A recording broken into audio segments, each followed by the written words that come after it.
Welcome to The Rivals, a story of love, deception, and romantic frivolity.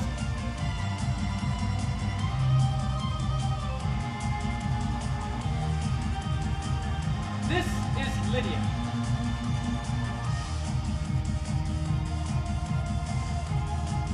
Lydia is in love with this man. She thinks his name is Ensign Beverly, and that but his real name is Captain Jack Absolute. And his father, Sir Anthony,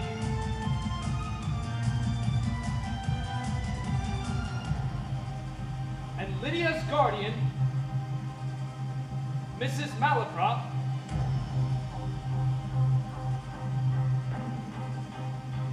want Lydia and Jack to get married.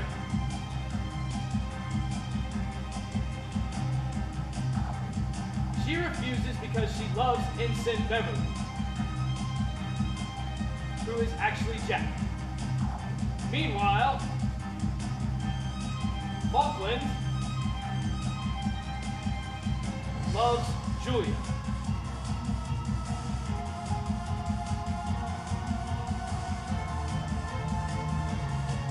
But something strangely amiss is in their relationship. And Bob Akers loves Lydia.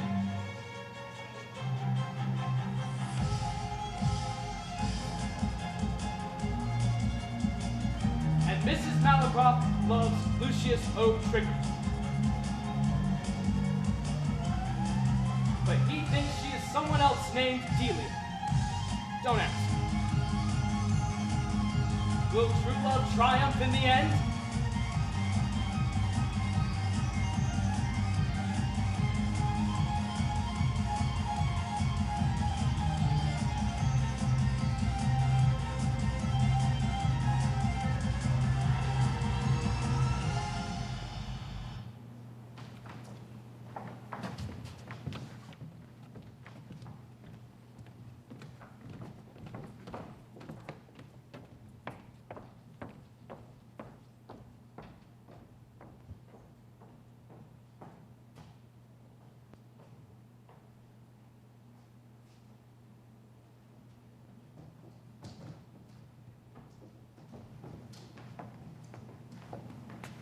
What?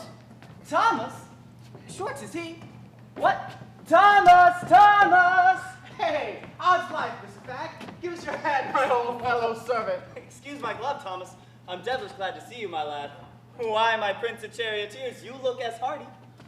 But who the deuce thought of seeing you in Bath? Aye, Master thought another fit of gout was coming to give him a visit. So he had it a mind to get the slip and whip. We were off at an hour's warning. Aye, hasty in everything. Or it would not be Sir Anthony Absolute. How does young Master? Ah, Sir Anthony was stare to see the captain here. I do not serve Captain Absolute now. Oh, why, sure. At present, I am employed by Ensign Beverly. I doubt you had changed for the better. I have not changed, Thomas.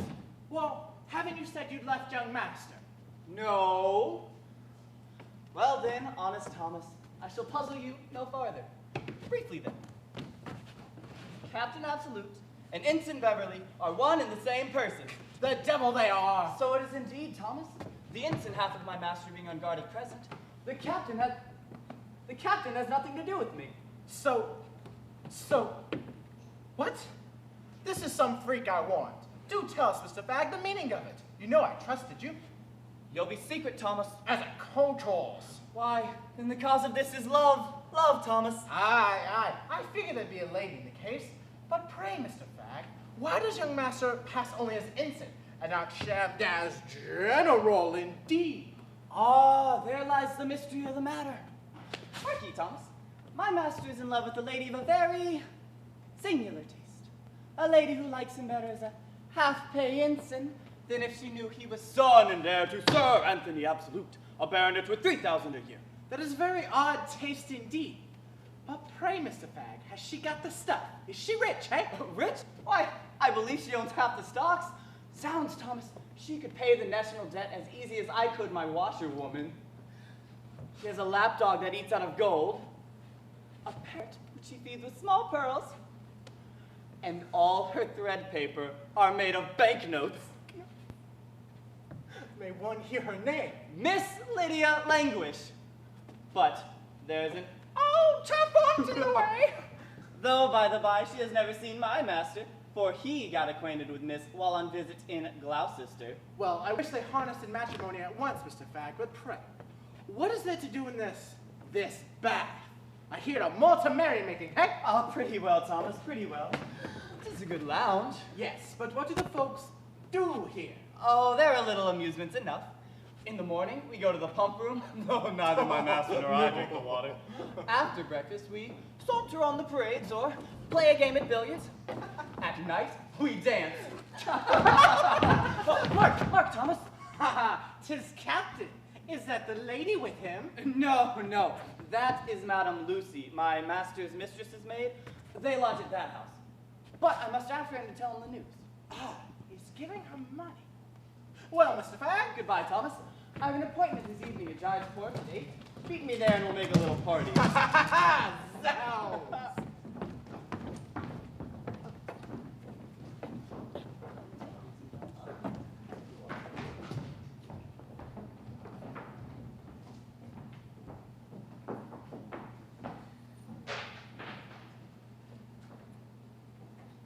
Indeed, ma'am. I traversed half the town in search of it.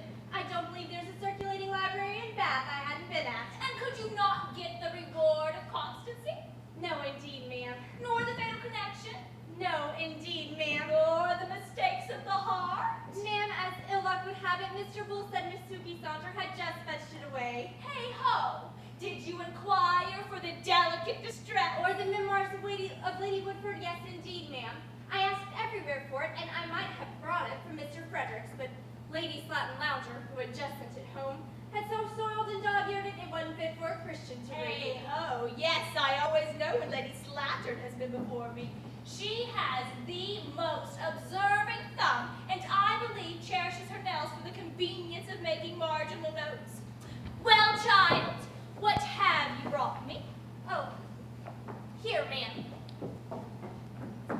This is the Gordian knot, and this peregrine pickle. Here are the Tears of Sensibility and Humphrey Clinker. Well, this is the Memoirs of Lady Equality written by herself, and here the second volume of the Sentimental Journey. Oh, hey ho! What are those books by the glass? The great one is only the whole duty of man where I press a few blinds, ma'am. Very well, give me the sal volatile. Is it in a blue cover, ma'am? My smelling bottle, you simpleton. Oh, the drops here, ma'am. No, Lucy. No, indeed, ma'am. But I have seen a certain person. What? My Beverly? Well, Lucy. Oh, ma'am, you look so desponding and melancholy. Oh, Lucy, here's someone coming. Quick, see who it is. Surely I heard my cousin Julia's voice. Blood, ma'am, here's Miss Melville. Is it possible? My dearest Julia, how delighted am I. How unexpected was this happiness? True, Lydia, and our pleasure is the greater.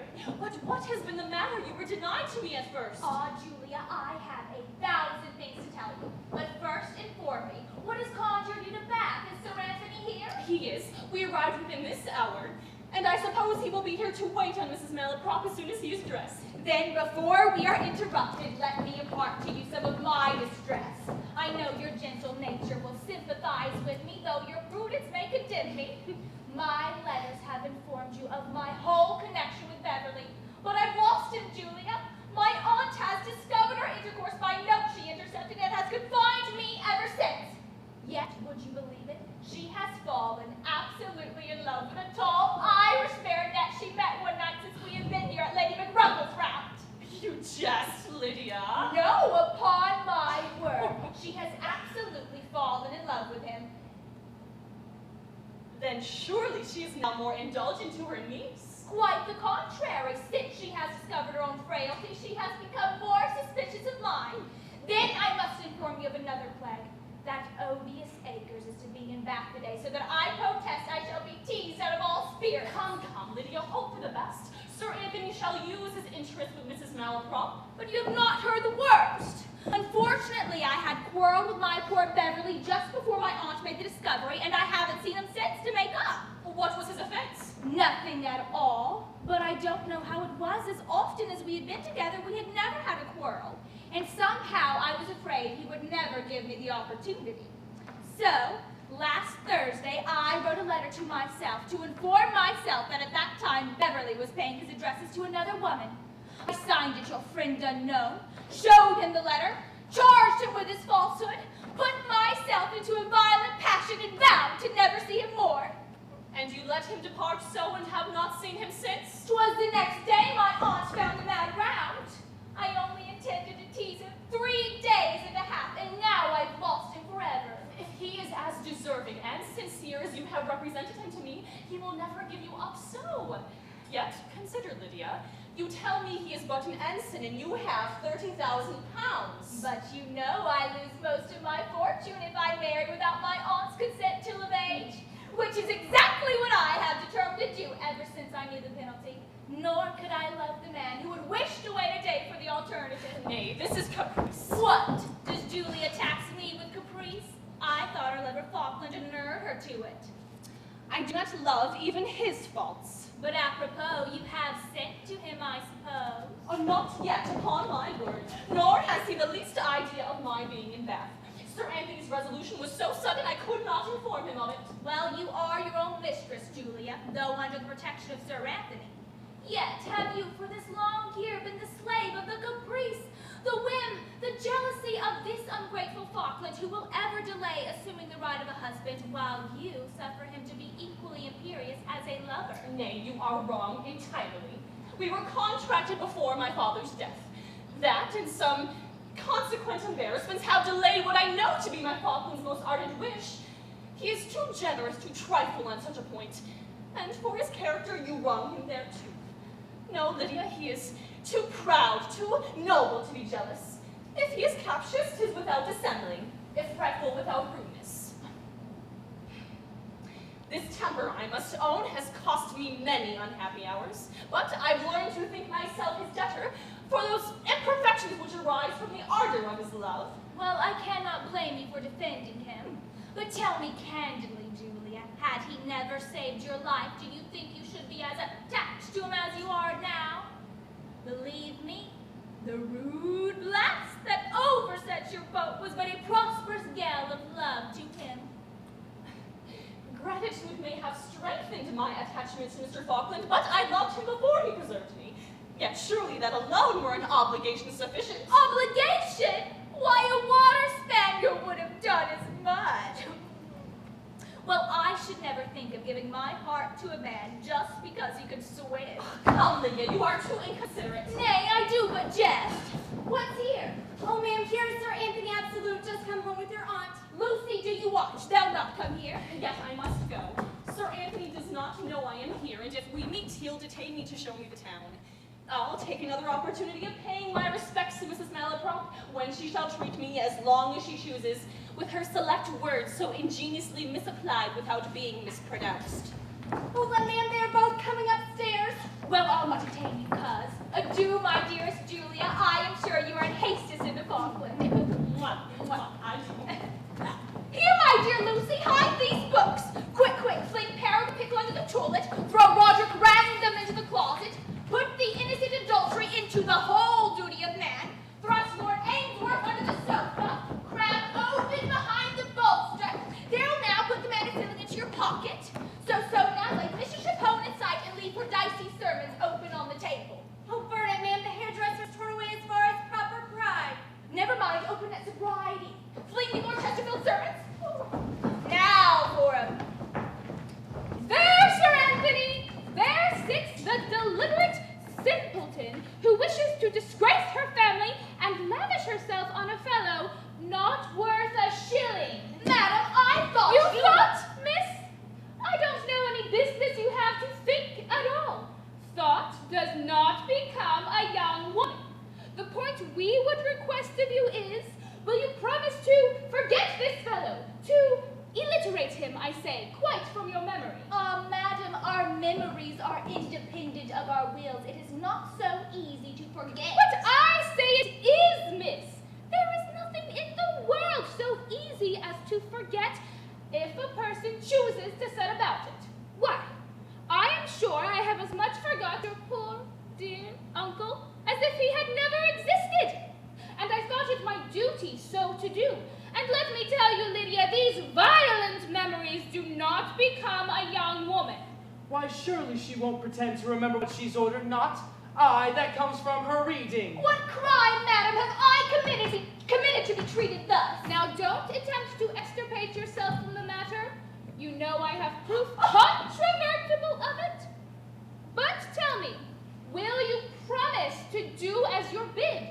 Will you take a husband of your friend's choosing? Madam, I must tell you plainly that had I no preference for anyone else, the choice you have made would be my aversion. What business have you, miss, with preference and aversion? They don't become a young woman. And you ought to know that as both always wear off, it is safest to begin matrimony with a little aversion. Why, I am sure I hated your poor dear uncle before marriage, and yet, miss, you are sensible of what a wife I made. And when it pleased heaven to release me from him, 'tis I know the tears I shed. But suppose you had another choice. Will you promise to give up this Beverly? Could I belie my thoughts so as far as to give that promise, my actions would certainly belie my words. Go to your room! You're fit company for nothing but your own ill humors. Willingly, ma'am, I cannot change for the worse.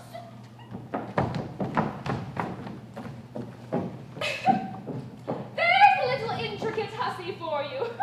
It is not to be wondered at, ma'am. All this is the natural consequence of teaching young girls to read. Had I 1,000 daughters, by heavens, I'd soon have them taught the blackguarders their alphabets. Nay, nay, Sir Anthony, you are an absolute misanthropy. In my way hither, Mrs. Malaprop, I observed your niece's maid coming forth from a circulating library with a book in each hand. They were half-bound volumes with marbled covers. From that moment, I guessed how full of duty I should see her mistress. Those are vile places indeed. Madam, a circulating library in a town is an evergreen tree of diabolical knowledge. It blossoms throughout the years that they who are so fond of handling the leaves will long for the fruits at last. Fie, Sir Anthony, you surely speak laconically. Why, Mrs. Malaprop, in moderation, what would you have a woman know? Observe me, Sir Anthony. I would, by no means, wish a daughter of mine to be a progeny of learning. I don't think so much learning becomes a young woman. For instance, I would never let her meddle in Greek, or Hebrew, or algebra, or simony, or fluxions, or paradoxes, or such inflammatory branches of learning. Neither would it be necessary for her to handle any of your mathematical, astronomical, diabolical instruments. But above all, Sir Anthony, she should be mistress of orthodoxy, that she might not misspell and mispronounce words so shamefully as girls usually do, and likewise that she might reprehend the true meaning of what she is saying. This, Sir Anthony, is what I would have every young woman know, and I don't think there is a superstitious article in it.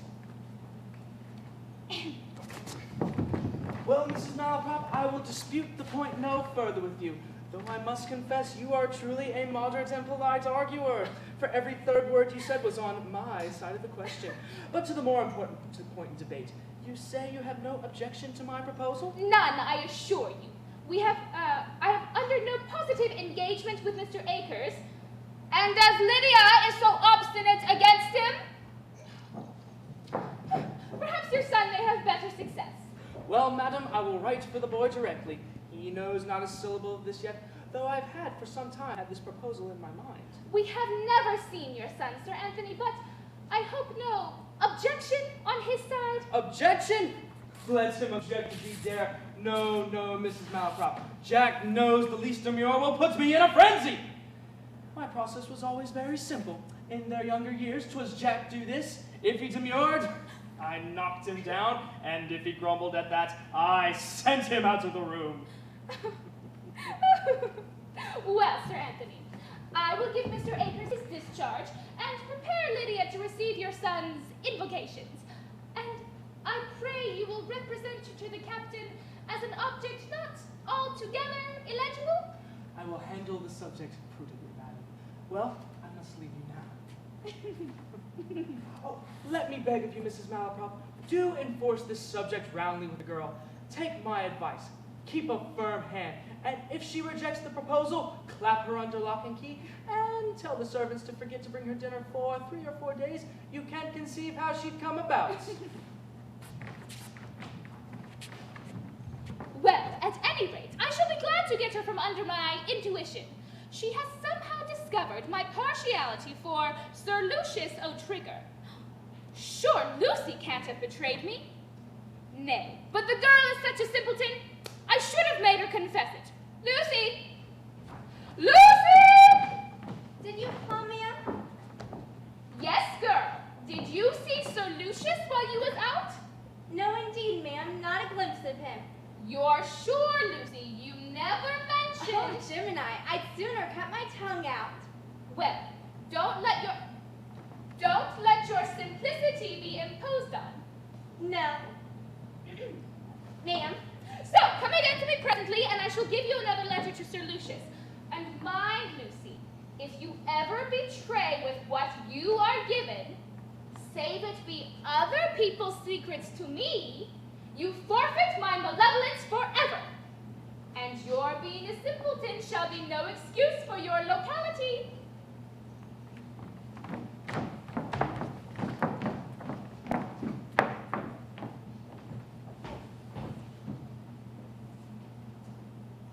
Ha ha ha. So, my dear Simplicity, let me give you a little respite. Let girls in my station be as fond as they please of appearing expert and knowing in their trusts. Commend me to a mask of silliness and a pair of sharp eyes for my own interest under it. Let me see to what accounts I have turned my simplicity lately.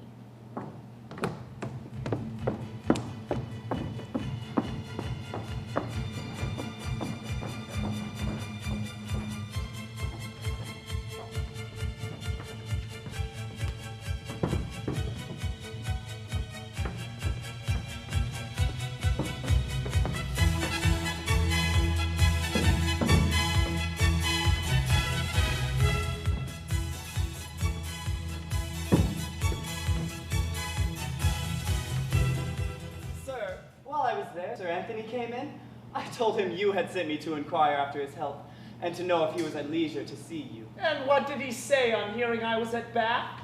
Sir, in my life, I never saw an elderly gentleman more astonished. Well, sir, and what did you say? Oh, I lied, sir.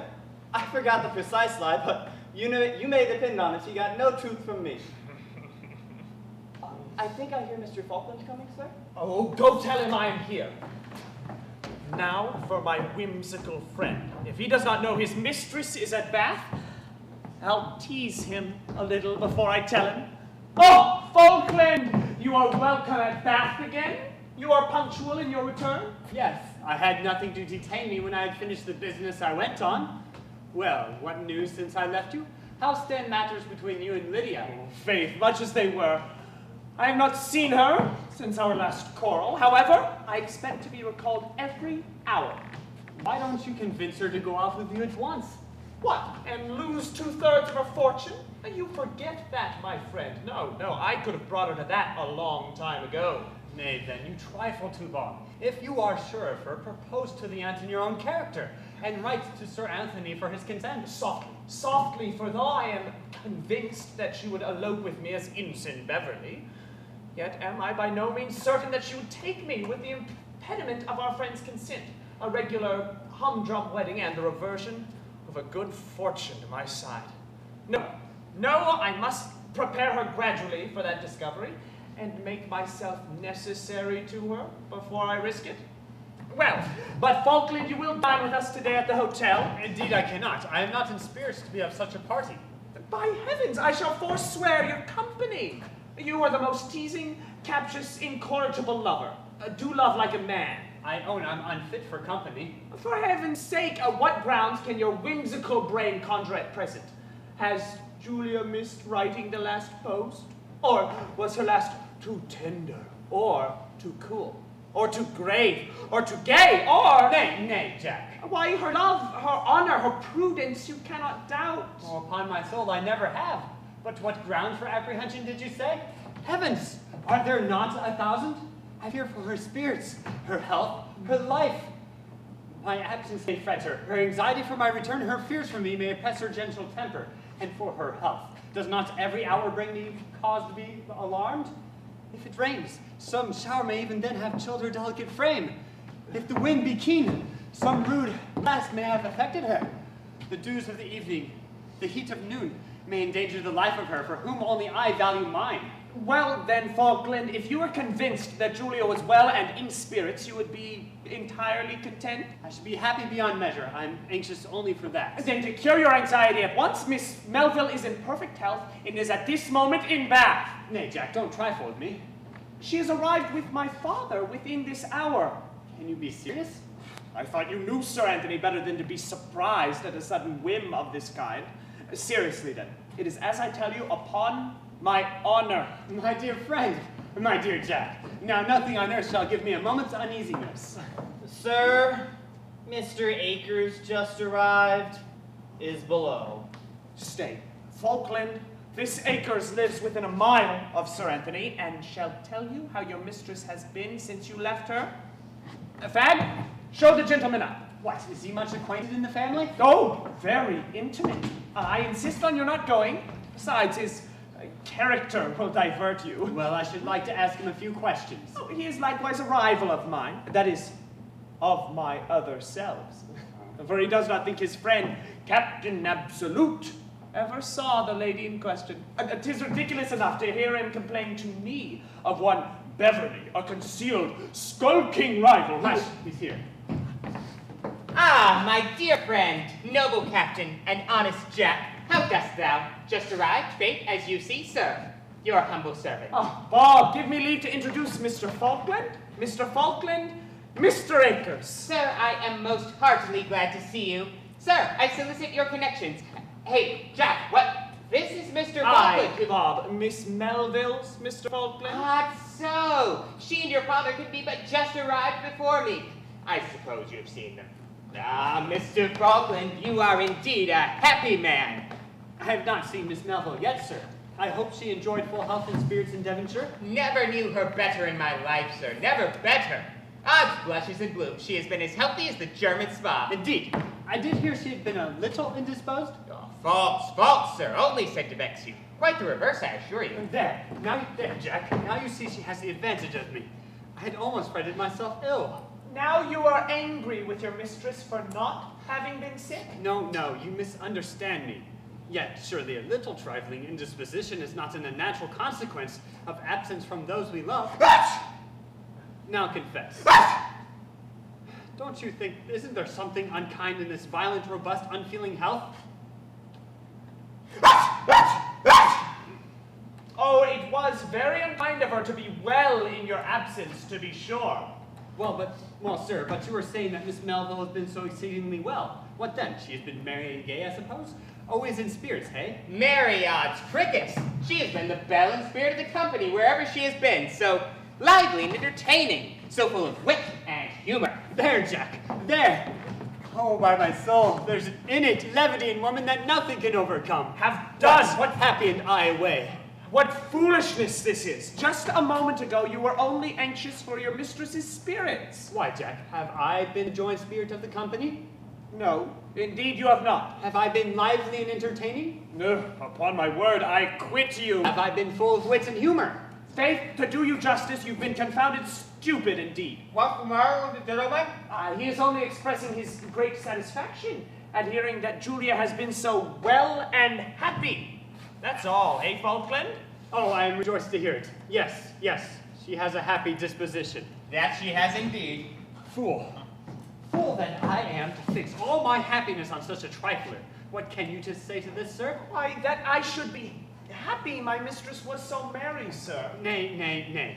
I am not sorry that she has been happy. No. I am glad of that. I would not have had her sad or sick. But she has been dancing too, I doubt not.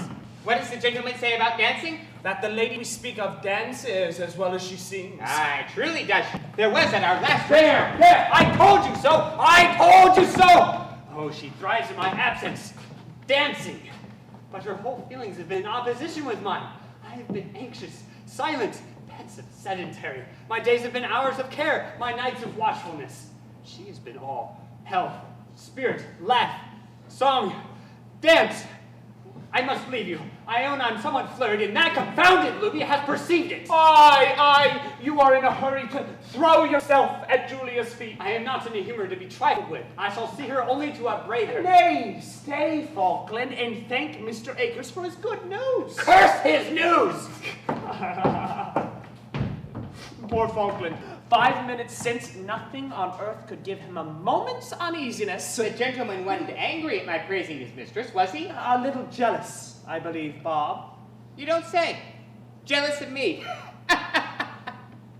That's a good joke. There's nothing strange in that, Bob. Let me tell you, that sprightly grace and insinuating manner of yours will do some mischief among the girls here. You joke. Mischief. But you know I am not my own property. My dear Lydia has forestalled me. She could never abide me in the country because I used to dress so badly, but odds, frogs and timbers, I shan't take matters so here. Oh, you'll polish, I doubt not. Absolutely, I propose so. Then if I can find out this Ensign Beverly, odds blushes and odds hilts and blades, I'll make him know the difference on't. Spoke like a man. Sir, there's a gentleman below, desires to see you. Shall I show him to the parlor? Ah, you may. Well, I must be gone. Stay, Fad, who is it? Your father, sir. You puppy! Why didn't you show up directly? You have business with Sir Anthony. I expect a message from Mrs. Malaprop at my lodgings. I have sent also to my dear friend Sir Lucius O'Trigger. Adieu, Jack. We must meet at night. That I will with all my heart.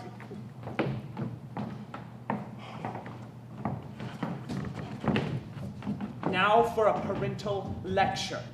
I hope he has not heard of the business that has brought me here. I wish the gout had held him fast in Devonshire with all my soul. Sir, I am delighted to see you, and looking so well. Your sudden arrival at Bath made me apprehensive for your health. Well, Jack, I am glad to see you, though I did not expect it. I was going to write you on a little matter of business. Jack, I have been considering that I grow old and infirm, and shall probably not trouble you long. Oh, pardon me, sir, but I never saw you looking so strong and hardy. And I pray frequently that you may continue so. Well, I hope your prayers may be heard with all my heart. Now, Jack, I have been considering that I am so strong and hearty, and shall continue to plague you a long time. Jack, I am sensible that the income of your commission and what I have hitherto allowed you is but a small pittance for a lad of your spirits. Oh, sir, you are very good. And it is my wish, while I yet live, to have my boy make some figure in this world. I have therefore resolved to fix you at once in a noble independence. Oh, sir, your kindness overpowers me. This such generosity makes the gratitude of reason more lively than the sensations even of filial affection. I am glad you are so sensible of my intention, and you shall be the master of a large estate in a few weeks. Oh, let my future life, sir, speak my gratitude. I cannot express the sense I have of your munificence. Yet, sir, I presume you would not wish me to quit the army? Oh, that shall be as your wife chooses. My wife, sir? I settle that between you, settle that between you. A wife, sir, did you say? Aye, a wife. Did I not mention her before? Not a word of it. Odd so, I mustn't forget her. Yes, Jack, the fortune is saddled with a wife. I assume that makes no difference. Sir, you amaze me. Why? What the devil's the matter with the fool? Just now you were all gratitude and duty. I was, sir, but you spoke to me of an independence and a fortune, not a word of a wife. Why? What difference does that make? If you wish to have the estate, you must take it with the livestock on it as it stands. If my happiness is to be the price, then I must beg leave to decline the purchase. Pray, sir, who is the lady? Why, what's that to you, sir? Come, give me your promise you'll love and marry her directly. This is not very reasonable. To summon my affections for a lady I know nothing of? I'm sure, sir, it is more unreasonable for you to object to a woman you know nothing of. Then, sir, I must tell you plainly that in this point, I cannot obey you. Harkee, Jack. I have listened to you for some time with patience. I have been cool, quite cool. But take care. You know I am compliance itself when I am not thwarted. No one more easily led when I have my own way. But don't put me in a frenzy. Sir, I must repeat it. In this, I cannot obey you. Sir, I won't hear a word, not one word, not a word. Come, give me your promise by a nod, and I'll tell you what, you dog, if you don't, I'll... What? Promise to link myself to some mass of ugliness. Down, sirrah, she shall be as ugly as I choose. She shall have a hump on each shoulder. She shall be as crooked as the crescent. She shall have skin like a mummy. She shall be all this, sirrah, yet I'll make you ogle her all day and stay up all night to write sonnets on her beauty. Oh, this is reason and moderation indeed. None of your sneering puppy, no grinning jackanapes. Indeed, sir, I never was in a worse humor for mirth in my life. None of your passion, sir, none of your violence, if you please. It won't do with me, I assure you. Indeed, sir, I never was cooler in my life. 'Tis a confounded lie. I know you are in passion in your heart, you hypocritical young dog, but it won't do. Nay, sir, upon my word.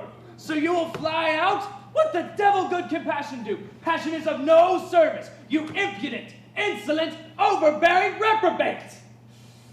But mark, I give you 6 hours and a half to consider of this. If you then choose to do everything on this earth that I choose without condition, why, confound you! I may in time forgive you, but if not, zounds, don't enter the same hemisphere, don't use the same light or breathe the same air, but get an atmosphere and sun of your own. Mild, gentle, considerate father, I kiss your hand. What a tender method of giving his opinion in these matters Sir Anthony has. I dare not trust him with the truth. Yet he married himself for love and was in his youth a bold intriguer and a gay companion.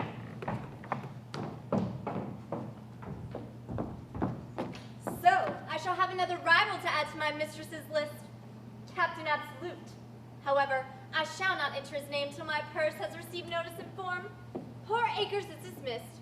Well, I have done him a last friendly office in letting him know that Beverly was here before him. Sir Lucius is generally more punctual when he expects to hear from his dear Delia, as he calls her. I wonder he's not here. I have a little scruple of conscience from this deceit, though I should not expect to be paid so well if my hero knew that Delia was near 50 and her own mistress. Aha, my little ambassadress! Upon my conscience, I have been looking for you. Yes, I've got a letter for you in my pocket. Oh, Faith, I knew you weren't come empty-handed. Well, let me see what the dear creature says. There, Sir Lucius. Sir, there is often a sudden incentive impulse in love that has a greater induction than years of domestic combination. Such was the commotion I felt at the first superfluous view of Sir Lucius O'Trigger. Very pretty, upon my word. As my motive is interested, you may be assured my love shall never be miscellaneous. Yours, while meretricious, Delia. Upon my conscience, Lucy, your lady is a great mistress of language. Faith, she's quite the queen of the dictionary. Ah, Sir Lucius, if you were to hear how she talks of you. Oh, tell her I'll make her the best husband in the world, and Lady O'Trigger into the bargain. But we must get the old, gentle woman's consent, and do everything fairly. Nay, Sir Lucius, I thought you wasn't rich enough to be so nice. Upon my word, young woman, you have hit it. I am so poor I can't afford to do a dirty action. If I did not want money, I'd steal your mistress and her fortune with a great deal of pleasure. However, my pretty girl, here's a little something to buy you a ribbon, and meet me in the evening, and I'll give you an answer to this. So, hussy, take a kiss beforehand to put you in mind. Mwah. Oh, let Sir Lucius, I never seen such a gentleman. My lady won't like you if you're so impudent. Faith she will, Lucy. That same foe, what's the name of it? Ha! Modesty is a quality in a lover more praised by the woman than liked.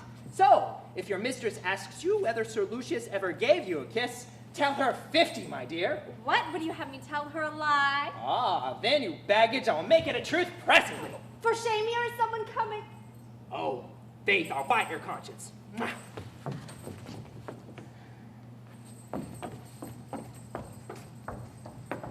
So, ma'am, I humbly beg your pardon. Oh, lud, now, Mr. Fag, you flurry one so. But what of our young lady? Any message to my master? Sad news, Mr. Fag. A worse rival than Acres. Sir Anthony Absolute has proposed his son. What? Captain Absolute? Even so, I overheard it myself. Very good faith. I must away with this news. Well, you may laugh, but it is true, I assure you. Now, Mr. Fag, tell your master not to be cast down by this. Oh, he'll be so disconsolate? And charge him not to think of quarreling with young Absolute. Never fear, never fear. Be sure, bid him keep up his spirits. We will, we will.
Tis just as Fag told me, whimsical enough. Faith, my father wants me to marry the very girl I am plotting to run away with. I must not let him know of my connection with her yet a while, and Lydia shall still keep her hopes of an elopement. However, I must read my recantation instantly. My conversion is something sudden indeed, but I can convince him it is very sincere. So, here he comes. Oh, he looks plaguey gruff. No, I'll die sooner than forgive him. Die, did I say? No, I'll live these 50 years to plague him. At our last meeting, his impudence almost put me out of temper. Obstinate, passionate, self-willed young boy, who can he take after? I will never see him more, never, never, never, never. Now for a penitential face. Fellow, get out of my way. Sir, you see a penitent before you? I see an impudent scoundrel before me. Sir, sincere penitent, I am come to acknowledge my errors and submit myself entirely to your will. What's that? The reflections, results of my reflections are a resolution to sacrifice every inclination of mine own to your satisfaction. Why, now you talk sense, absolute sense. I never heard anything more sensible in my life. Jack, I will now reveal to you who this lady really is. Nothing but your passion and violence prevented me from doing so, you silly fellow. Prepare, Jack, for wonder and rapture. Prepare! What think you of Miss Lydia Languish? Languish? What, the languishes of Worcestershire? Worcestershire? No, did you never meet Mrs. Malaprop and her niece Miss Languish when they were last in our country, just before you were last ordered to your regiment? Malaprop, Languish. I don't ever seem to remember hearing their names before. Yet stay, I do seem to recollect something. Languish. Ah, she squints, don't she, a little red-haired girl? Squints? Little red-haired girl? Sounds no. Then it must not be the same person, I must have forgot. Jack, what think you of love-blooming, breathing 17? As to that, I am quite indifferent. If I can please you in the matter, sir, 'tis all I desire. But pray, who is to be mine, the niece or the aunt? Why, you unfeeling, insensible puppy, I despise you. The aunt, indeed! Why, when I ran away with your mother, I wouldn't have touched anything old or ugly to gain an empire. Not even to please your father, sir? To please my father? Zounds, no, not to please... Oh, yes, my father, odd so. If my father had so desired it, that's a different subject, though he weren't the indulgent father that I am. Oh, Jack. I dare say not, sir. But, Jack, you are not sorry to find your mistress is beautiful? I am entirely at your disposal, sir, if you should think of addressing yourself to Miss Languish. I suppose you'd have me marry the aunt, or if you should think of changing your mind and take the old lady, it's the same to me, I'll marry the niece. Hang your duty and respect, but come along. I will write Mrs. Malaprop, and you shall visit them directly. They told me Julia would return directly. Wonder, she has not yet come. How mean does this captious unsatisfied temper of mine appear to my cooler judgment? She's coming. Yes, I know the nimbleness of her tread when she thinks her impatient Falkland counts the moments of her stay. I had not hoped to see you again so soon. Could I, Julia, be contented with my first welcome, restrained as we were by the presence of a third person? Oh, Falkland, when your kindness can make me thus happy, let me not think I discovered more coolness in your first salutation than my long-hoarded joy could have presaged. 'Twas but your fancy, Julia. I was rejoiced to see you in such health. Sure I had no cause for coldness? Nay then, I see you have taken something ill.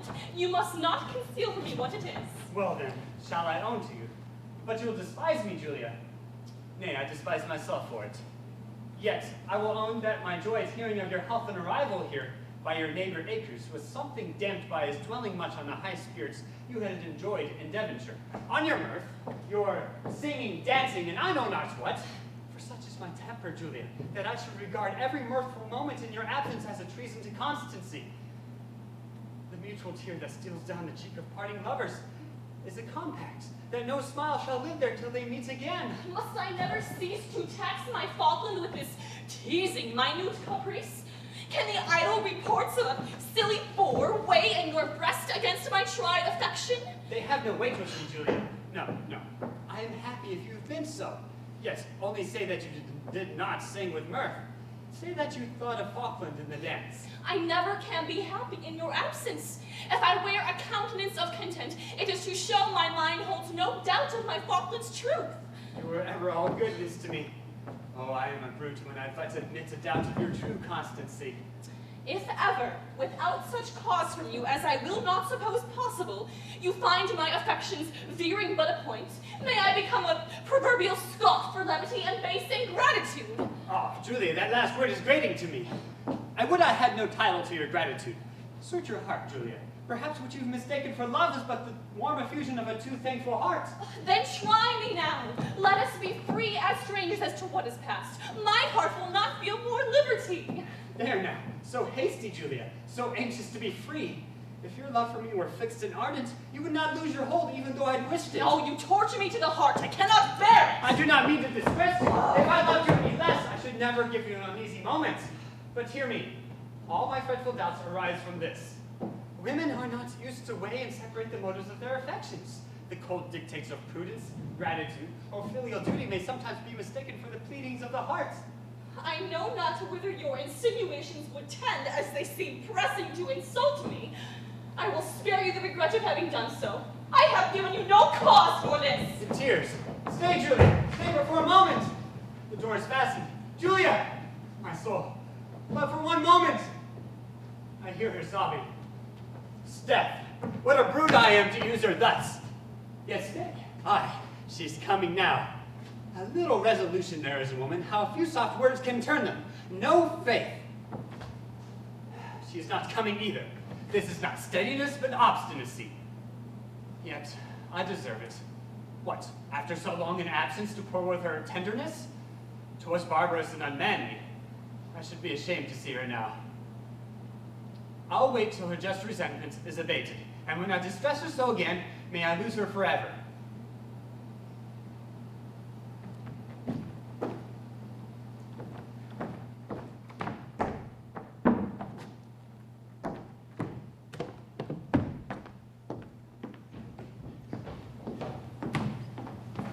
being Sir Anthony's son, Captain, would itself be sufficient accommodation. But from the ingenuity of your parents, I am hereby convinced of the character here given of you. Permit me to say, madam, that as I never yet have had the pleasure of seeing Miss Languish, my principal inducement in the affair is the honor of being allied to Mrs. Malaprop, of whose intellectual accomplishments, elegant manners, and unaffected learning, no tongue is silent. Sir, you do me infinite honor. I beg, Captain, you'll be seated. He is the pineapple of politeness. You are not ignorant, Captain, that this giddy girl has somehow contrived to fix her affections on a beggarly, strolling, eavesdropping ensign, whom none of us have seen and nobody knows anything of. Oh, I have heard of that silly affair before, but I'm not prejudiced against her at all on that account. You are too good, too considerate, Captain. I'm sure I have done everything in my power since I exploded the affair. Long ago, I laid my positive conjunction on her never to think of the fellow again.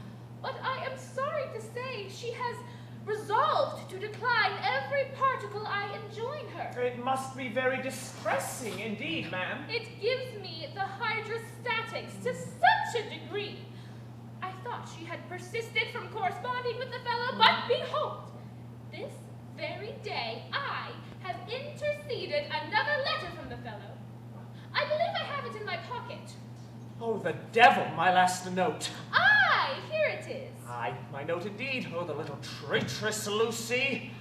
There, Captain. Perhaps you may know the writing. I think I have seen this hand before. Yes, I certainly must have seen this hand before. Nay, but read it, Captain. My soul's idol, my adored Lydia. Oh, very tender indeed. Tender, aye, and profane too, oh my conscience. I am excessively alarmed at the intelligence you send me, the more so as my new rival That's you, sir. has universally the character of being an accomplished gentleman and a man of honor. Well, that's handsome enough. Oh, the fellow had some design in writing, sir. That he had. I'll answer for him, ma'am. Read on, Captain. You'll see presently. As for the old weather-beaten she-dragon who guards you, who could he mean by that? Me, sir. Me. He means me there. What do you think of that? But go on. It shall go hard, but I will elude her vigilance, as I'm told that the same ridiculous vanity, which makes her dress up her coarse features and deck her dull chat with hard words which she don't understand. There! An attack upon my language? What do you think of that? An aspersion upon my parts of speech? Was ever such a brute? Save if I reprehend anything in this world, it is the use of my oracular tongue and a nice derangement of epitaphs. He deserves to be hanged and quartered, ma'am. Let me see. Same ridiculous vanity. No, you need not read it again, sir. I beg your pardon, ma'am. Does also lay her open to the grossest deceptions from flattery and pretended admiration. Impudent coxcomb. So that I have a scheme to see you shortly with the old Herodin's consent, and even to make her a go-between in our interviews. Was ever such assurance? Did you ever hear anything like it? He'll elude my vigilance. Let him if he can, I say again. We'll try who can plot best. Oh, very conceited puppy. But pray, Mrs. Malaprop, as the lady seems infatuated with this fellow, suppose you were to wink at her corresponding with him for a little time, even let her plan an elopement with him? Then do you begin conniving at her escape, while I, just in the neck, have this fellow laid by the heels and fairly contrive to carry her off in his stead. I am delighted with the scheme. Never was anything better perpetrated. But pray, could I not see the lady for a few minutes? I should like to try her temper a little. Well, I don't know. I doubt she is not prepared for a first visit of this kind. There is decorum in these matters. Oh, she won't mind me. Only tell her, Beverly, Sir? Gently, good tongue. What did you say of Beverly? I was going to propose that you should tell her, by way of jest, that Beverly was below. If she'd come down fast enough then. 'Twould be a trick she well deserves. And you know, the fellow tells her he'll get my consent to see her. Let him begin, I say again.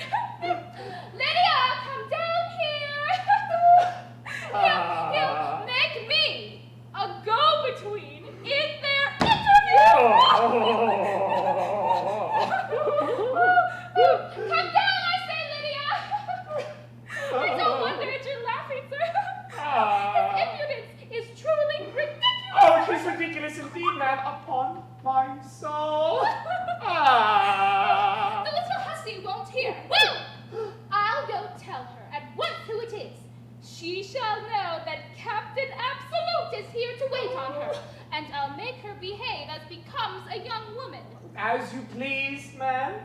For the present, Captain, your servant. I see you've not done your laughing yet. He'll elude my vigilance.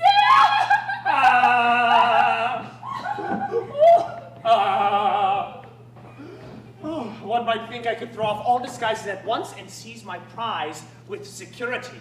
But such is Lydia's caprice that to undisguise were probably to lose her. I will see if she knows me. What a scene am I now to go through? Surely nothing can be more dreadful than to be obliged to listen to the loathsome addresses of a stranger to one's heart. I have heard of girls persecuted as I have been who have appealed in behalf of their favored lover to the generosity of his rival. Suppose I were to try it. There stands the hated rival now. An officer, too. But oh, how unlike my Beverly. I wonder he don't begin. Truly he seems a very negligent wooer, quite at his ease upon my word. I'll speak first. Mr. Absolute. Madam? Oh, heavens, Beverly! Hush, hush, my life, softly, be not surprised. I am so astonished and so terrified and so overjoyed. For heaven's sakes, how came you here? Briefly, I have deceived your aunt.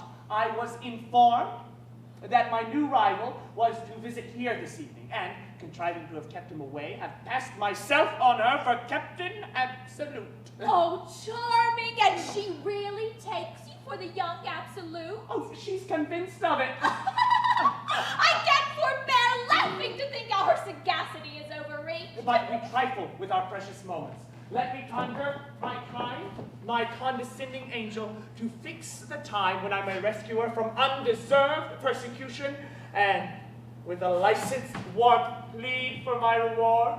Will you then, Beverly, consent to forfeit that portion of my paltry wealth, that burden on the wings of love? Oh, come to me only thus, rich in loveliness. Bring no portion to me but thy love. 'Twill be generous in you, Lydia, for as you know, 'tis the only dower your poor Beverly can repay. How persuasive are his words, how charming poverty will be with him. Ah, what a life we will then live.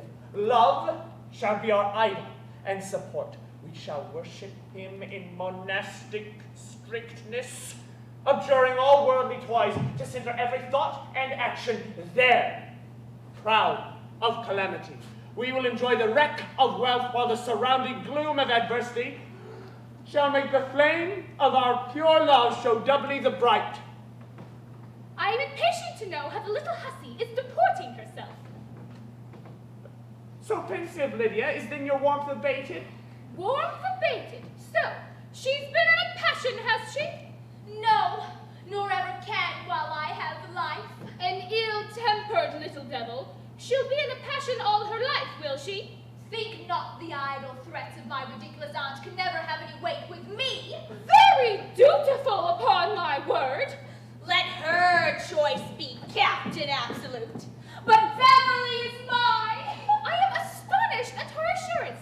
To his face, yes, to his face. Thus then, let me enforce my suit. I, poor young man, down on his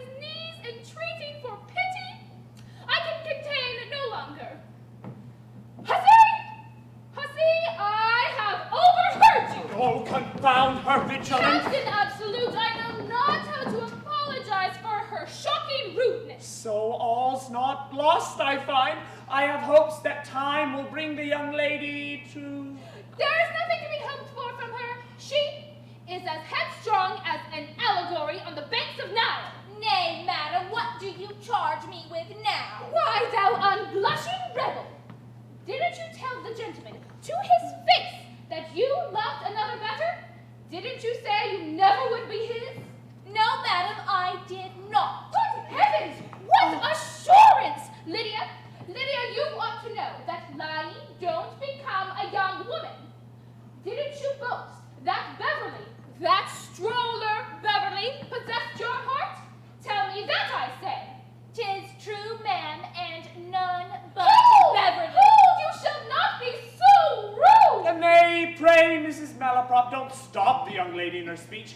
She can't hurt me thus, I assure you. You are too kind, Captain, too amiably patient. But come with me, miss. Let us see you again soon, Captain, and remember what we have fixed. That I will, ma'am. Come, take a graceful leave of the gentleman. May every blessing wait on my Beverly, my loved Beverly. I'll choke the word in your throat. Come along, come along.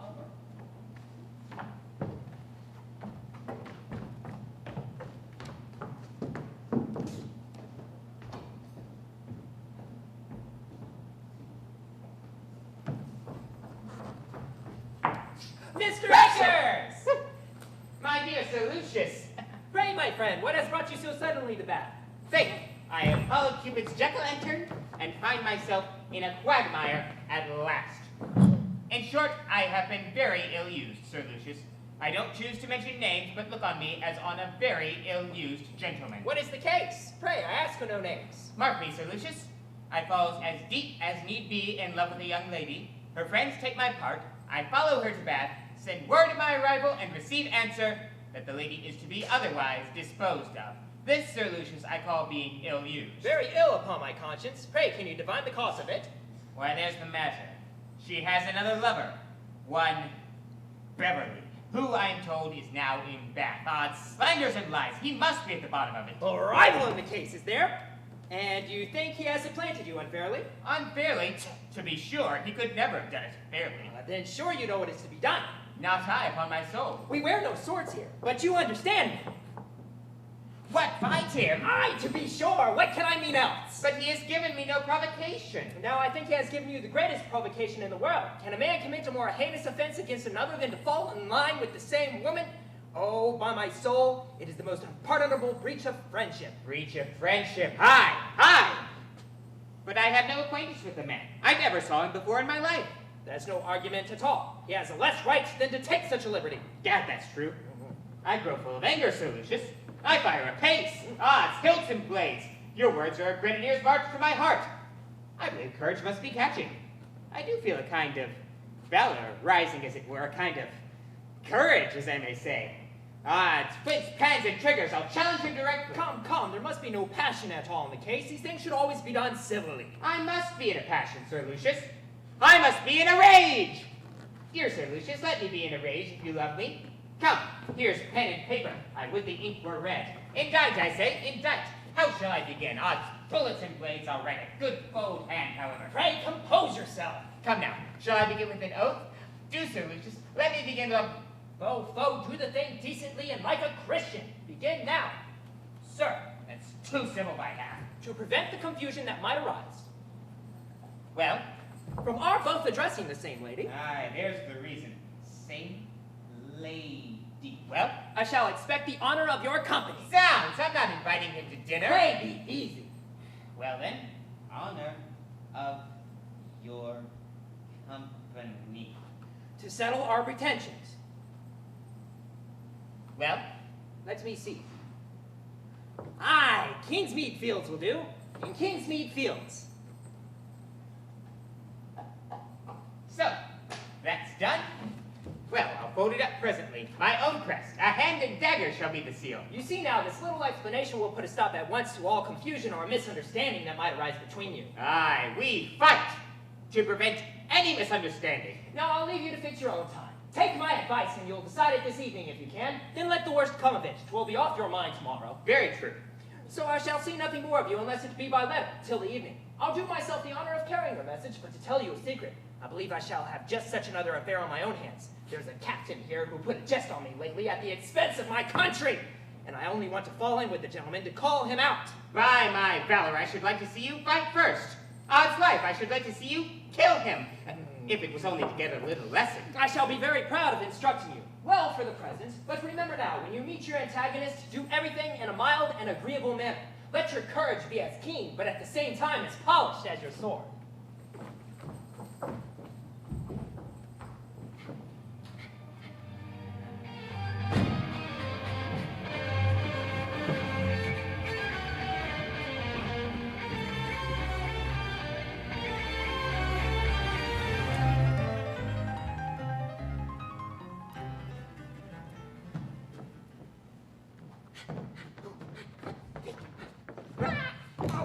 Oh, what's the matter, Bob? Oh, Jack. Oh, there. To Ensign Beverly. So, what's going on now?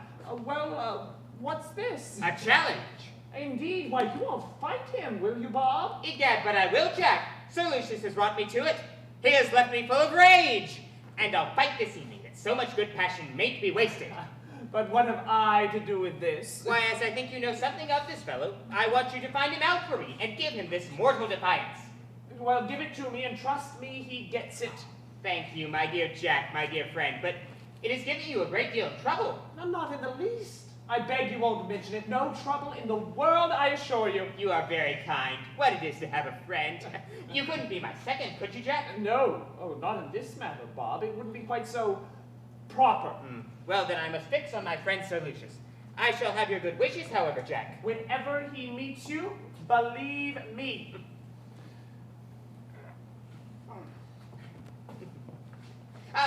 Say, Jack. If Beverly should ask you what kind of man your friend Akers is, do tell him I am a devil of a fellow. Will you, Jack? To be sure I shall. I shall say you are a determined dog. Hey, Bob? I do. And if that frightens him, egad, perhaps he mayn't come. So tell him I generally kill a man a week. I will. I shall say you're called in the country fighting Bob. Right. 'Tis all to prevent mischief, for I don't want to take his life if I clear my honor. No, that's very kind of you. Why, you don't wish me to kill him, do you, Jack? No. Oh, upon my soul, I do not. But a devil of a fellow, hey? True. Stay, Jack. You may also add that you never saw me in such a rage before. A most devouring rage. I will. Remember, Jack, determined dog. Aye, fighting Bob.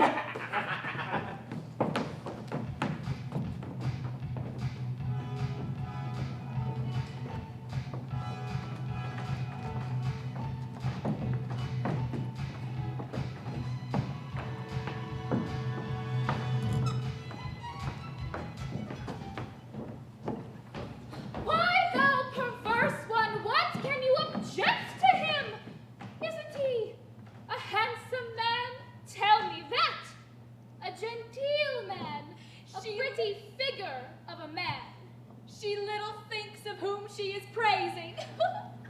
So is Beverly, man. No comparisons, miss, if you please.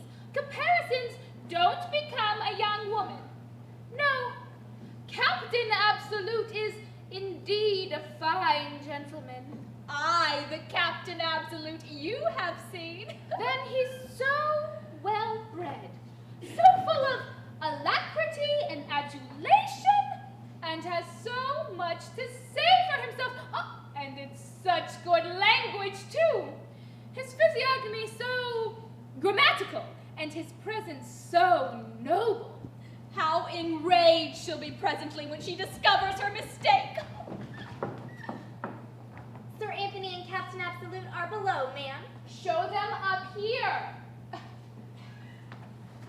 Now, Lydia, I insist on you behaving as becomes a young woman. Show your good breeding at least, though you have forgot your duty. Madam, I have told told you my resolution. I shall not only give him no encouragement, but I won't even speak to or look at him. Here we are, Mrs. Malaprop, come to mitigate the frowns of unrelenting beauty. And difficulty enough, I had to bring this fellow. I don't know what's the matter, but if I hadn't held him by force, he'd have given me the slip. You have infinite trouble, Sir Anthony, in the affair. I am ashamed for the cause of it. Lydia, I beseech you, pay your respects. I hope, madam, that Miss Languish has reflected on the worth of this gentleman and regard due to her aunt's decision and my alliance. Now, Jack, speak to her. What the devil shall I do? You see, sir, she won't even look at me whilst you are here. I knew she wouldn't. I told you so. I beg you, sir, let me entreat you to leave us together. I wonder I hadn't heard my aunt exclaim yet. Surely she can't have looked at him. Perhaps their regimentals are alike, and she is something blind. I say, sir, I won't stir a foot yet. I am sorry to say, Sir Anthony, that my affluence over my niece is very small. Lydia, turn round, I blush for you. May I not flatter myself that Miss Languish will assign what cause for dislike she has toward my son? What the devil are you at? Speak, you puppy, speak! It is impossible, Sir Anthony. She can have any. She will not say she has. Answer, hussy, why won't you answer? Then, madam, I trust that a childish and hasty predilection will be no bar to Jack's happiness. Sound, sirrah, why don't you speak? I think my lover seems as little inclined to conversation as myself. How strangely blind my aunt is. Madam, faith, sir, I am so confounded and so confused. I told you I should be so. I knew it. The tremor of my passion entirely takes away my presence of mind. But it don't take away your voice, fool, does it? Now go up and speak to her directly. Sir Anthony, shall we leave them alone together? Oh, you stubborn little vixen. Not yet, madam, not yet. What the devil are you at? Unlock your jaw, sirrah! Oh, heaven's sin, she may be too sullen to look around. I must disguise my voice a little. Will not Miss Languish lend an ear to the mild accents of true love?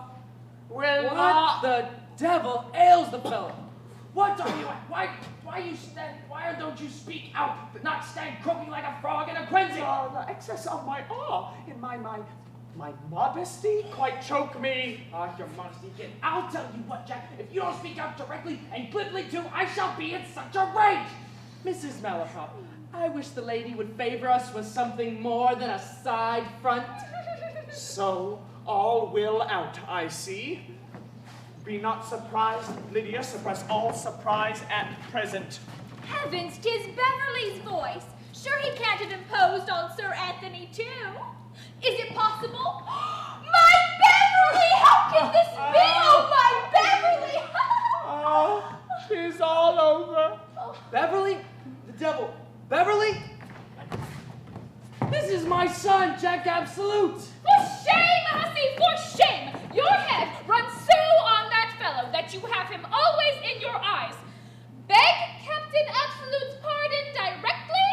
I see no Captain Absolute but my loving Beverly. Sounds, the girl's mad. Her brain's turned by reading. Oh, my conscience, I believe so. What do you mean by Beverly, hussy? You have seen Captain Absolute before today. There he is, your husband that shall be. With all my soul, ma'am, when I refuse my Beverly. Oh, she's as mad as Bedlam. Or has this fellow been playing us a rogue's trick? Come here, sirrah. Who the devil are you? Faith, sir, I'm not quite sure myself. Let me endeavor to recollect. Are you my son or not? Answer for your mother, you dog, if you won't for me. I, sir, who are you? Oh, mercy. I begin to suspect. Ye powers of impudence befriend me. Sir Anthony, most assuredly I am your wife's son. As such, I believe myself to be yours also. I hope my duty has always shown. Mrs. Malaprop, I am your most respectful admirer and shall be proud to add affectionate nephew. I need not tell my Lydia that she sees her faithful Beverly, who, knowing the singular generosity of her temper, assumed that, nay, and a station which has proved a test of the most disinterested love, which she now hopes to enjoy in a more elevated character. So there'll be no elopement after all? Jack, thou art an impudent fellow to do you justice. I think I never saw a piece of more consummate assurance. You flatter me, sir. You compliment. It was my modesty, sir, my modesty that stood in my way. Well, I'm glad you're not the dull, insolent varlet you pretended to be. However, I'm glad you made a fool of your father, you dog I am. So this was your penitence, your obedience and duty. I thought it was sudden. I wonder why you aren't ashamed to hold your head. It is with difficulty, sir. I am confused, very much confused, as you must perceive. Oh, Lord, Sir Anthony! A new light breaks in upon me. Hey, how, what? Captain! Was it you who wrote the letters, then? What have I you to thank for the elegant compilation of old, weather-beaten she-dragon? Hey! Oh, mercy, was it you who reflected upon my parts of speech? My modesty will be overpowered at last, dear sir, if you don't assist me. I shall certainly not be able to stand it. Come, Mrs. Malaprop, we must forgive and forget. Odds live matters have taken so clever a turn all of a sudden that I could find in my heart to be so good-humored and so gallant, eh, Mrs. Malaprop? Well, Sir Anthony, since you desire it, we shall not anticipate the past. So, mind, young people, our retrospection shall now be all to the future. Come, we must leave them together. They long to fly into each other's arms, I warrant. Come, Mrs. Malaprop, we'll not disturb their tenderness, for theirs is the time of life for happiness.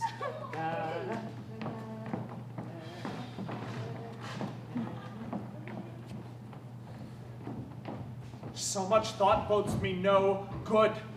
So grave, Lydia? Sir? Oh, again, I thought as much. That monosyllable has froze me. What, Lydia, now that we are as happy in our friends' consent as in our mutual vow... Consent, indeed. Come, we must put aside some of our romance. A little wealth and comfort may be endured, after all. As for your fortune, the lawyers shall make... Lawyers? Oh, I hate lawyers! Nay, then we will not wait on their lingering forms, but rather instantly procure the license and... The license? Oh, but I hate the license! Oh, my love, be not so unkind. Thus then, let me entreat... Oh, what signifies kneeling when you know that I must have you? Nay, madam, there shall be no constraint upon your inclinations, I promise you. Gad, I must try with a little spirit will do. Then, sir, let me tell you. The interest you had there was acquired by a mean, unmanly imposition and deserves the punishment of fraud. What? You have been treating me like a child, humoring my romances and laughing, I suppose, at your success. You wrong me, Lydia, you wrong me over So, here. while I fondly imagined we were deceiving my relations and flattered myself that I should outwit and incense them all, behold, my hopes are to be crushed at once by my aunt's consent and approbation, and I myself the only dupe at last. Nay, but hear me. No, sir, you could not think that such paltry artifices could please me when the mask was thrown off. But I suppose since your tricks have made you secure of my fortune, you are little solicitous of my affections. But here, sir, here is the picture, Beverly's picture, which I have worn night and day in spite of threats and entreaties. There, sir, and be assured that I throw the original from my heart as easily. Nay, madam. We will not differ as to that. Here is Miss Lydia Languish. There is the heavenly assenting smile which first gave soul and spirits to my hopes. Those are the lips which sealed a vow, as yet scarce dry in Cupid's calendar. There is the half-resentful blush which would have checked the ardor of my thanks. But all that's over. All past indeed. There, madam, in beauty that copy is not equal to you. But in my heart, it is merit over the original in still being the same. So much so that I can't find it in my heart to part with it. 'Tis your own doing, sir. I suppose you are perfectly satisfied? Oh, most certainly. This is much better than being in love. What signifies the breaking of some solemn promises? 100 vows under one's hand with a dozen or two angels to witness. But all that's of no consequence, you know. Sure, the people may say that Miss didn't know her own mind. Oh, but don't mind that. Or they may hint that the gentleman grew tired of the lady and forsook her. Oh, but don't let that fret you. There is no bearing his insolence! Come, we must interrupt your billing and cooing a while. This is worse than your treachery and deceit, you base and great! What the devil's the matter now? Sounds, Mrs. Malaprop, this is the oddest billing and cooing I've ever heard. What the devil is the meaning of it? I'm quite astonished. The lady, ask the lady, sir. Oh, mercy, I'm quite analyzed for my part. Here, Lydia, what is the reason for this? Ask the gentleman, ma'am. Sounds I shall be in such a rage. Why, Jack, you scoundrel, you're not come out to meet anyone else, are you? Aye, sir. There's no part to the trick, is there? You're not like Cerberus. 3 gentlemen at once, are you? You will not let me speak. I say the lady can account for this much better than I can. Madam, you once commanded me to never think of Beverly again. There is the man. I now obey you. For from this moment I renounce him forever. Oh, mercy and miracles, what a turn here is. Why, sure, Captain. You haven't behaved disrespectfully to my niece? Now I see it. Now I see it. You've been too lively, Jack. Nay, sir, upon my word. Come, no lying, I'm sure 'twas so. Oh, blood, Sir Anthony! Oh, fine, Captain! Upon my soul, man. Come, say no more. Why, your father, you rogue, was so before you. The blood of the absolutes was always impatient. Poor little Lydia. Why, you frightened her, you dog, you have. Nay, sir, upon my word, by all that's good. Say no more. Mrs. Malaprop shall make your peace. Mrs. Malaprop, you must make his peace. Tell her 'tis Jack's way. Nope. Tell her 'tis all our ways. It runs in the blood of the family. Get on, Mrs. Malaprop, a young villain. Oh, Sir Anthony! Oh, fine, Captain!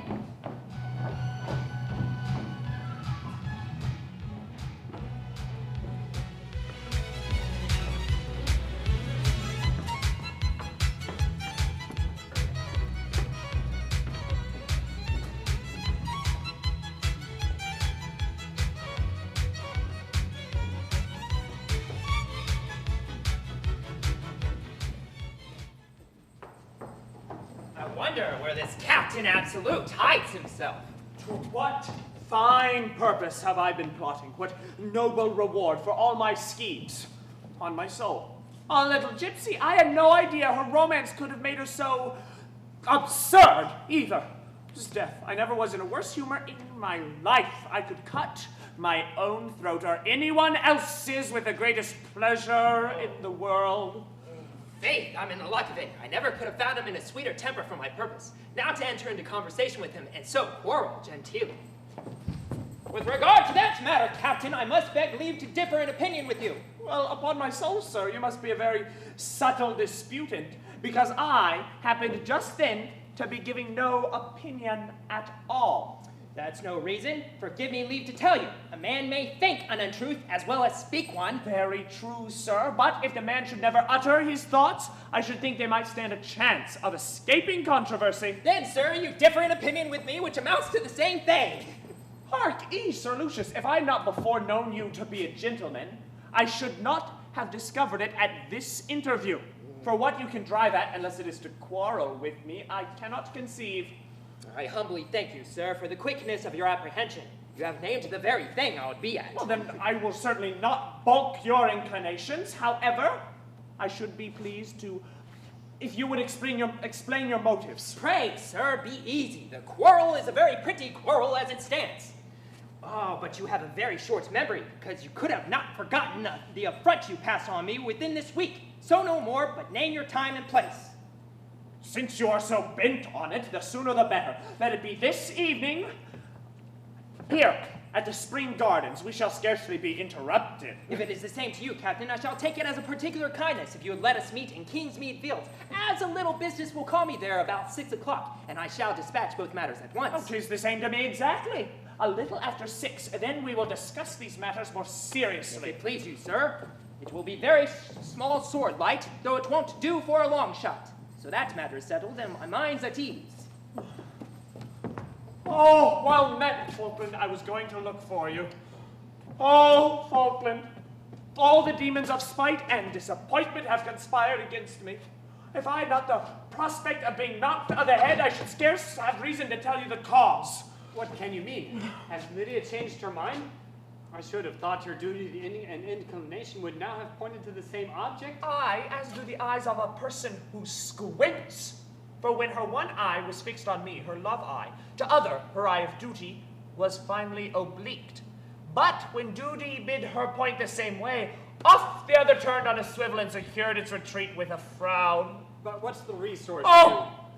To wind up the whole, a good-natured Irishman has begged leave to have the pleasure of cutting my throat, and I intend to indulge him, that's all. Prithee, be serious. 'Tis fact, upon my soul. Sir Lucius O'Trigger, you know him by sight, for some affront which I cannot conceive I ever intended, has obliged me to meet him this evening at 6 o'clock. 'Tis on that matter I wish to speak with you. You must go with me. Nay, there must be some mistake, sure. Sir Lucius shall explain himself, and I dare say matters may be accommodated. But this evening, did you say? I wish it had been any other time. Why? There will be light enough. There will be a very pretty small sword light, though it won't do for a long shot. Confound these long shots. But I am myself a good deal ruffled by a difference I've had with Julia. My vile, tormenting temper has made me treat her so cruelly that I shall not be myself till we are reconciled. By heavens, Falkland, you don't deserve her.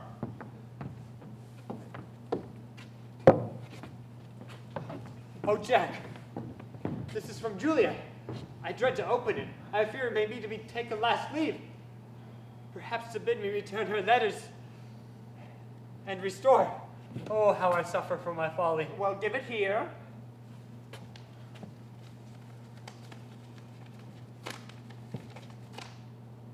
Aye, 'tis a final sentence indeed. All's over with you, Faith. Nay, Jack, don't keep me in suspense. Here then. As I am convinced that my dearest Falkland's own reflections have already upbraided him for this latest unkindness to me, I will not say another word on the subject. I wish to speak with you as soon as possible. Yours ever and truly, Julia.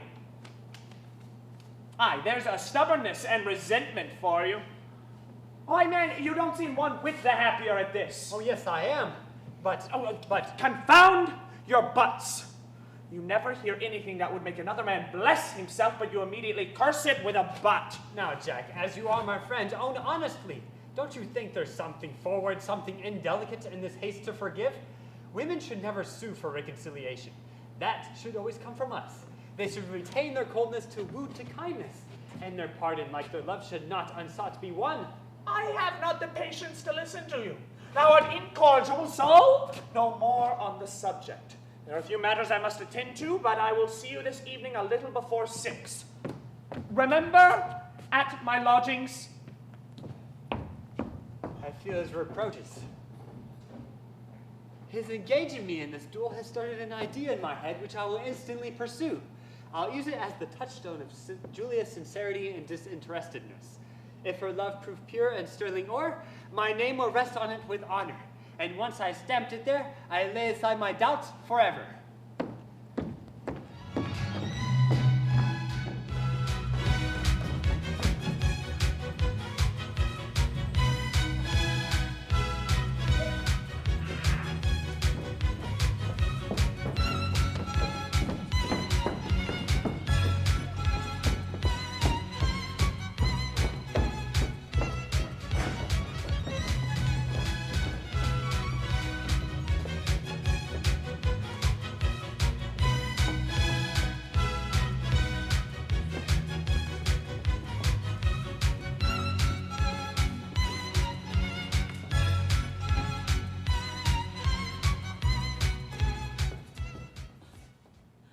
How this message has alarmed me.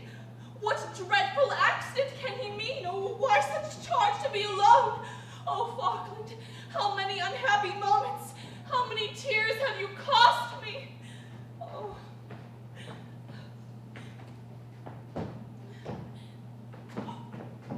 What means this? Why this caution, Falkland? Alas, Julia, I come to take a long farewell. Oh, heavens, what do you mean?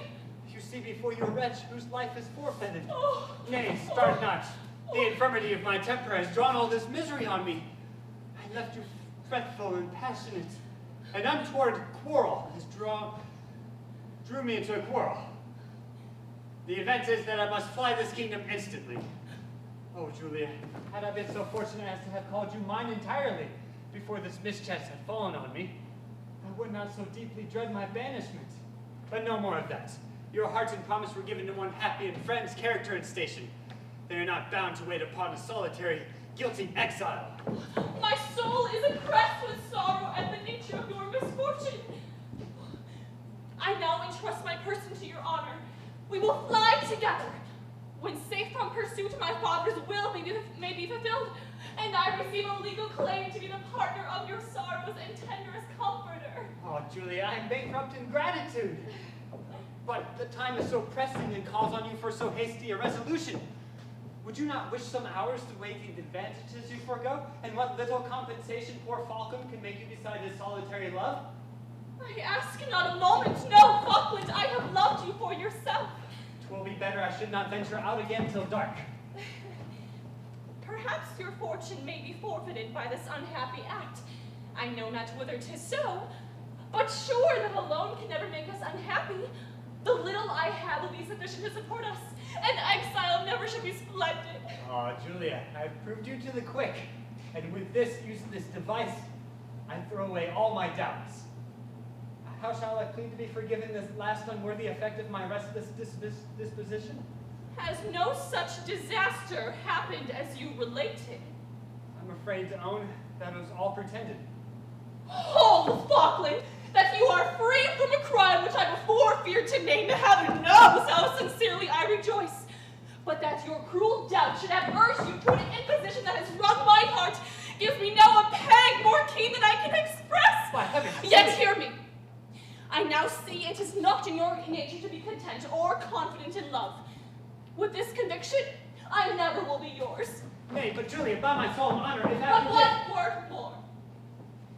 As my faith has once been given to you, I never will barter it with another. I shall pray for your happiness with the truest sincerity, and the dearest blessing I can ask of heaven to send you will be to charm you from that unhappy temper, which alone has prevented the performance of our solemn engagement. She's gone. Forever. Oh, fool. There's awful resolution in her manner that riveted me to my place. Oh, fool. Dolt. Barbarian. Cursed as I am with more imperfections than my fellow wretches. Kind fortune sent a heaven-gifted cherub to my aid, and like a ruffian I've driven her from my side. Well, I must now haste to my appointment. Well, my mind is tuned for such a scene. Julia! Julia! Hey ho, though he has used me so, this fellow runs strangely in my head. I believe one lecture from my grave cousin Julia will make me recall him. Oh, Julia, I have come to you with such an appetite for consolation. Blood, child, what's the matter? You have been crying. I'll be hanged if that Falkland has not been tormenting you. You mistake the cause of my uneasiness. Something has flurried me a little. Nothing you can guess at. I would not accuse Falkland to a sister. Whatever vexations you may have, I can assure you mine surpass them. You know who Beverly proves to be. I will now own to you, Lydia, that Mr. Falkland had before informed me of the whole affair. Had young Absolute been the person you took him for, I should not have accepted your confidence on the subject without a serious endeavor to counteract your caprice. So then I see I have been deceived by them all. But I don't care, I shall never have him. Nay, Lydia. Why is it not provoking? There had I projected one of the most becoming a disguise, so amiable a ladder of ropes, a conscious moon, 4 horses, a Scotch parson, with such surprise to Mrs. Malaprop, and such paragraphs in the newspapers. Oh, I shall die of disappointment. I don't wonder at it. Now, sad reverse, what have I to expect? But after a great deal of flimsy preparation with a bishop's license and my aunt's blessing, to go simpering up the aisle. Or perhaps being cried 3 times in a country church and have an unmannerly fat clerk ask the consent of every butcher in the parish to join John Absolute and Lydia Languish. Spinster. Oh, that I should live to hear myself called spinster. If I were in spirits, Lydia, I should chide you only by laughing heartily at you, but it suits more the situation of my mind at present, earnestly to entreat you not to let a man who loves you with sincerity suffer that unhappiness from your caprice, which I know too well caprice can inflict. Oh, Lud, what has brought my aunt here? So, here's fine work, here's fine suicide, parricide, and salivation going on in the fields, and Sir Anthony not to be found to prevent the antistrophe. For heaven's sake, madam, what's the meaning of this? That gentleman can inform you. 'Twas he enveloped the affair to me. Do, sir, will you inform us? Why, murder's the matter, killing's the matter, slaughter is the matter, but he can tell you the perpendiculars. But who, sir, who are engaged in this? Faith, ma'am, one is a young gentleman whom I should be very sorry anything was to happen to. A very pretty, behaved gentleman. We have lived much together and always on terms. But who, sir, who? My master, I speak of my master. What? Captain Absolute! Oh, to be sure you're frightened now. But who are with him beside Captain Absolute, friend? Then comes Squire Falkland. Oh, do, ma'am, let us instantly endeavor to prevent mischief. Oh, fie, it would be very inelegant in us. We should only participate things. Oh, Mrs. Aunt, do save a few lives. They're desperately given, believe me. Above all, there's that bloodthirsty Philistine, Sir Lucius O'Trigger. Sir Lucius O'Trigger! Oh, mercy! Have they drawn poor little Lucius into the scrape? Oh, why? How you stand, girl? Have you no more feeling than one of the Derbyshire putrefactions? What are we to do, ma'am? What? Fly with the utmost felicity, to be sure, to prevent mischief. Here, friend, can you show us the place? If you please, ma'am, I will conduct you. Come, girls, this gentleman will exhort us. Sir, you're our envoy. Lead the way and we'll proceed.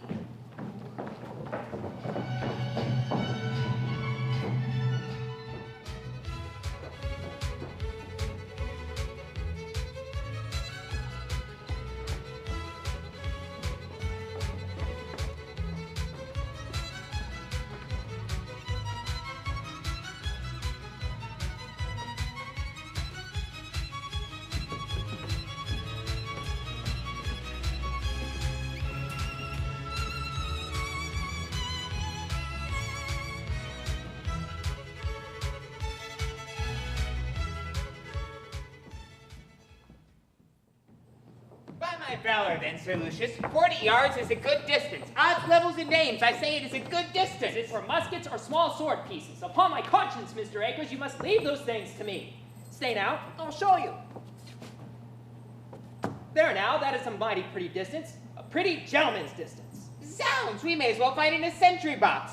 I tell you, Sir Lucius, the farther he is off, the cooler I shall take my aim. Faith, then I suppose you would aim at him best of all if he was out of sight. No, Sir Lucius, but I should think 40 or 38 yards. Faux, nonsense. 3 or 4 feet between the mouths of your pistols is as good as a mile. Odds bullets, no. By my valor, there is no merit in killing him so near. Do, my dear Sir Lucius, let me bring him down at a long shot. A long shot, Sir Lucius, if you love me. Well, the gentleman's friend and I must settle that. But tell me now, Mr. Akers, in case of an accident, is there any little will or commission I could execute for you? I am much obliged to you, Sir Lucius, but I don't understand. For instance now, if that should be the case, would you choose to be pickled and sent home, or would it be the same to you to lie here in the Abbey? I'm told there's very snug lying in the Abbey. Pickled?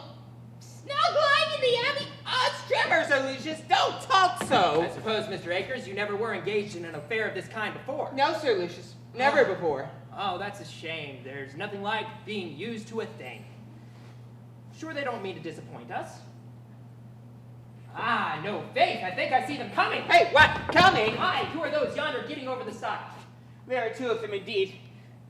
Well, let them come. Hey, Sir Lucius, we won't run. Run? No, I say we won't run. By my valor. What the devil's the matter with you? Nothing, my dear friend, my dear Sir Lucius, but I don't feel quite so bold somehow as I did. Oh, fie, consider your honor. Aye, true, my honor. Do, Sir Lucius, hedge in a word or two every now and then about my honor. Well, here they're coming. Sir Lucius, if I wasn't with you, I should almost think I was afraid. If my valor should leave me, valor will come and go. Then pray, keep it fast while you have it. Sir Lucius, I doubt it is going. Yes, my valor is most certainly going. It is sneaking off. I feel it oozing out as it were the palms of my hands. Your honor, here they are. Oh, mercy. Now that I were lying safe at Claude Hall, or could be shot before I was aware. Gentlemen, you're most obedient. Ah, what, Captain Absolute? So I suppose, sir, you are come here just like myself to do a kind office. First for your friend, then to proceed to business on your own account. What, Jack? My dear friend. Harkee, Bob. Beverly's at hand. Well, Mr. Akers, I don't blame your saluting the gentleman civilly. So, Mr. Beverly, if you'll choose your weapons, the captain and I will measure the ground. My weapon, sir? Odds life, I'm not going to fight Mr. Falkland. These are my particular friends. What, sir? Did not you come here to fight Mr. Akers? Not I, upon my word, sir. Well, now that's mighty provoking. But I hope, since Mr. Falkland is here, that the 3 of us will be fighting, you won't be so cantankerous as to spoil the party by sitting out. Oh, pray, Falkland, fight to oblige Sir Lucius. Nay, if Mr. Akers is so bent on the matter. No, Mr. Falkland. I'll bear my disappointment like a Christian. Looky, Sir Lucius, there's no occasion at all for me to fight, and if it is the same to you, I just let it alone. Observe me, Mr. Akers, I must not be trifled with. You have certainly challenged somebody, and you came here to fight him. Now, if that gentleman is willing to represent him, then I can't see for my soul why it isn't just the same thing. Zounds, Sir Lucius, I tell you, 'tis one Beverly I've challenged. A fellow, you see, who dare not show his face. If he were here, I'd make him give up his pretensions directly. Hold, Bob, let me set you right. There is no such man as Beverly in the case. The person who assumed that name is before you. And as his pretensions are the same in both characters, he is willing to support them in whatever way you choose. Well, this is lucky. Now you have an opportunity. What quarrel with my dear friend Jack Absolute, not if he were 50 Beverleys. Zounds, Sir Lucius, you would not have me be so unnatural. Upon my conscience, Mr. Akers, your valor has oozed away with a vengeance. Not in the least. Odds, bets, and the betters, I'll be your second with all my heart. I'll get you a snug lying in the Abbey here, or pickle you and send you over to Blunderbuss Hall, or any of the kind with the greatest pleasure. Foe, you're little better than a coward. Mind, gentlemen, he calls me coward. Coward was the word by my valor. Well, sir? Looky, Sir Lucius, 'tisn't that I mind the word coward. Coward may be said in joke, but if you had called me a poltroon, odds daggers and balls. Well, sir? I should have thought you a very ill-bred man. Well, Captain, 'tis we must begin. So come out, my little counselor, and ask the gentleman whether he will resign the lady without forcing you to proceed against him. Come then, sir. Since you will not let the suit be an amicable one, here's my reply.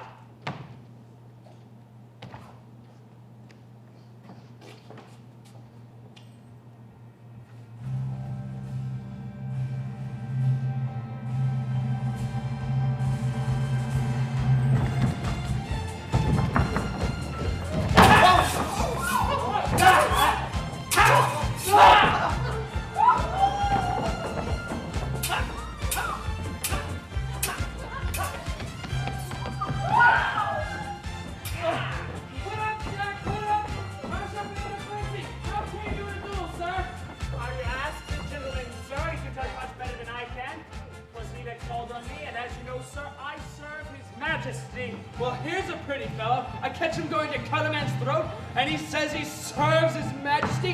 How durst you draw the king's sword against one of his subjects? Was the gentleman that called on me, sir, without explaining his reason? Yes, sir, how came you to call on my sword without explaining your reasons? Your son, sir, insulted me in a manner which my honor could not brook. Sounds, Jack, how durst you insult the gentleman in a manner which his honor could not brook?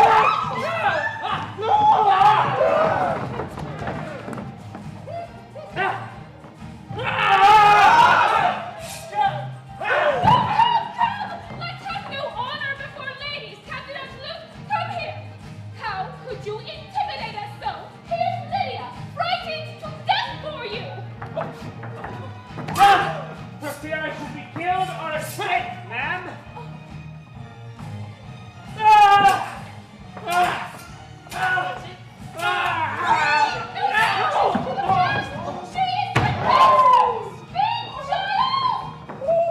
With your leave, ma'am, I must put in a word here. I believe I can interpret the young lady's silence. What is it you mean, sir? Come, Delia. We must be serious now. This is no time for trifling. 'Tis true, sir, and your reproof bids me offer this gentleman my hand and solicit the return of his affection. Oh, my little angel, say you so? Sir Lucius, I perceive there must be some mistake here. In regards to the affront which you affirm I have given you, I can only say it could not have been intentional. And as you must be convinced that I should not fear to support a real injury, you shall now see that I am not ashamed to atone for an inadvertency. I beg your pardon. As for this lady, while honored with her approbations, I will support my claim against any man whatever. Well said, Jack. And I'll stand by you, my boy. Mind, I give up all my claim. I make no pretensions to anything in the world.